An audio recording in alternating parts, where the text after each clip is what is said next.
Alrighty, Facebook, YouTube, here's what we're up against. The client had a flood.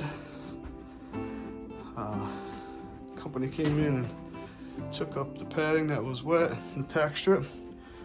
So I'm about to install a new tack strip, new pad, and reinstall the carpet. Make that seam back in the doorway there.